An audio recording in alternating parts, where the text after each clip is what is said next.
a middle-aged man named Ivan who lived in Estonia was walking in this forest looking for firewood. In general, his exposure to this forest was just on the fringes, but that day he was just really having a hard time finding good firewood, and so at some point he decided to just walk deeper into the woods to see if he would have luck in there. And after walking for nearly an hour, he sees up ahead there is very clearly a clearing and then a chain link fence. He has no idea what this is, but he's obviously curious, and as he's getting closer to it, the trees around him are beginning to thin out, and suddenly, before he even reaches the fence, he gets a very clear view of what's on the other side. And it's this huge multi-story building that almost looks like a factory or some sort of government facility. And so Ivan is totally intrigued by this, and so he walks right up to the fence and he tries to look and figure out what this building is, and then he notices there's obviously graffiti on the sides of this building, and the doors and windows appeared to be boarded up. And so this building is clearly abandoned. And the first thought that goes through Ivan's head is scrap metal. Times were tough for Ivan and his family, and so he and his two brothers, they all lived together, they would go out and they would steal scrap metal and sell it for a little bit of extra cash to make ends meet and provide for their big family. He turned around and began hustling back towards town. He rounded up his two brothers, and they all very excitedly agreed that that night they would go right back out there and see what they could find. And so around 9 p.m. that night, the brothers met up and they had flashlights and a set of bolt cutters, and they headed into the nearby forest, and they lifted their flashlights up and they scanned through the fence all over the property. And when they didn't see anyone, they climbed up and over this fence. And when they got up to this building, they confirmed it definitely looked like it was abandoned, except all of the doors and windows were sealed. They were not going to get inside this building. And so feeling totally dejected, they turn and they start walking back towards the fence they hopped in on. And as they're walking along, off to the far right side of the property, there is this small shack that they had not noticed on their way in. And so the brothers look at each other and they're like, maybe there's scrap metal in there. And when they get there, they discover it's only secured with a simple padlock on a wooden door. And so they get their bolt cutters, they pop off the lock, they open up the door, they move something on the ground, and it reveals this stairwell that leads into this underground bunker. And when they got down to the bottom, they turn the corner and they shine their light to see what's down here. And what was down there was this huge cellar that was full of scrap metal. There was metal all over the ground, and then there were also these shelves that went as far back as their lights could shine, and on the lower shelves there were these weird square metal boxes that almost looked like briefcases. On the top shelf were 55-gallon aluminum drums, and in the brothers' experience, these drums were very, very valuable. And so they walked over to the first 55-gallon drum they saw, and they pushed it to see if it was empty. It was empty. This was a huge, huge win. And so the brothers are totally amazed. They grab this first drum, they pull it off the shelf, and they wheel it over to the base of the steps, and then they go back to get another drum off the shelf, and they reach up, they grab another empty drum, and as they're pulling it off, it dislodges another 55-gallon drum that was full of some liquid, so it weighed 500 pounds, and it comes crashing off the shelf, and it lands on Ivan's leg, pinning him to the ground. And immediately the two other brothers pulled the drum off of Ivan,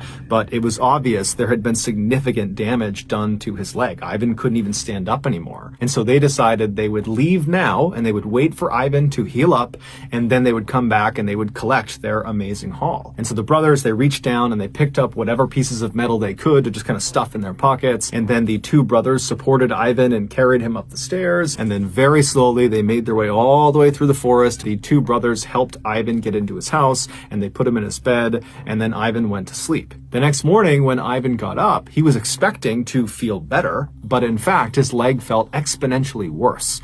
And then over the course of the next 72 hours, it just got worse and worse and worse, and so he finally decided he had to go to the hospital. And so when he gets to the hospital, the doctor asks Ivan, what happened to your leg? And Ivan would tell him that, I was in the woods and a tree fell on my leg. He didn't want to admit to trying to steal scrap metal. Right away, the doctors and nurses began administering all the treatments and things they would do for a crush injury, but it seemed like nothing was working. Over the course of the next several days, Ivan complained endlessly of the pain in his leg getting worse and worse and worse, and the swelling was going up, and overall Ivan's health just continued to deteriorate over his stay in the hospital. And then a week after being admitted to the hospital, the doctors walked into his room and he was dead. His kidneys had just abruptly failed. failed, and the doctors and nurses had absolutely no idea why. How could this have happened? He hurt his leg and then his kidneys failed? It didn't make any sense. But before they could get any clarity on that, they were dealt another tragedy. The beloved family dog just kind of abruptly died. It was young, it was healthy, and so once again the family's asking what's going on here. And then just a couple of days after that, Ivan's stepson came downstairs one morning complaining of feeling sick,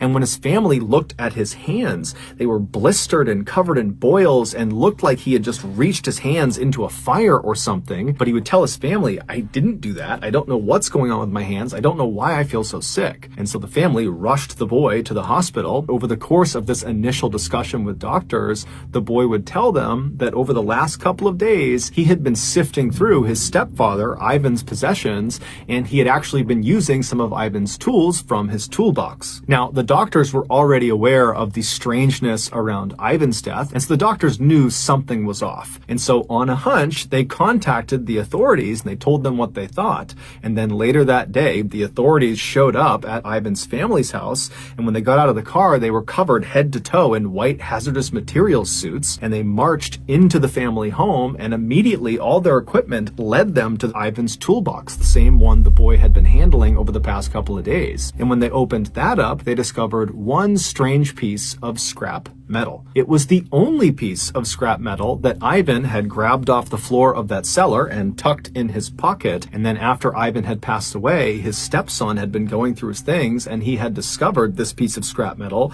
And for whatever reason, he had transferred it from the jacket to Ivan's toolbox. What Ivan and his family didn't know was that that piece of metal was extremely dangerous. It came from an abandoned nuclear waste storage facility. That is what Ivan and his brothers had snuck onto. But because Ivan and his brothers had hopped over that side fence, they didn't see any of the warning signs that are posted on the front of the front gates telling people to stay back. Inside that cellar that the brothers were in, those small metal briefcase looking things on the lower shelves were shields for radiation. Inside of each of them was radioactive metal. And when that full 55-gallon drum came crashing off the shelf and smashed into Ivan's leg, it smashed into one of those metal briefcases and broke it open, sending the radioactive metal inside of it flying out, and it landed right next to Ivan on the ground. Ivan unfortunately grabbed one piece, and it was the radioactive one. By the time Ivan finally got back to his house, he was actually already dead. He just didn't know it yet. That piece of metal had been inside of his jacket pocket, and it had been pressed against his body long enough that he had been dealt a fatal dose of radiation. There was nothing anybody could have done, even if they knew what had happened to him. As for the dog, it used to sleep on Ivan's jacket, and it did so when this piece of scrap metal was inside of it, and so it too died of radiation poisoning. As for Ivan's stepson, that was just from his brief exchange of touching the piece of scrap metal and then putting it in Ivan's toolbox. When the doctors considered the strangeness of Ivan's death, the dog's death, and now this boy's symptoms, they did suspect radiation poisoning, and so that was how the authorities were able to get to their house and very quickly locate that toolbox. Amazingly, Ivan's stepson and the rest of Ivan's family, including his two brothers, would make full recoveries. However, several months after this event, the grandmother would suddenly die, and so even though it was not officially cited as having been caused by radiation, many people believe it's from the exposure she had to this piece of scrap metal. Just know that I really appreciate your support, and until next time, that's going to do it. See ya.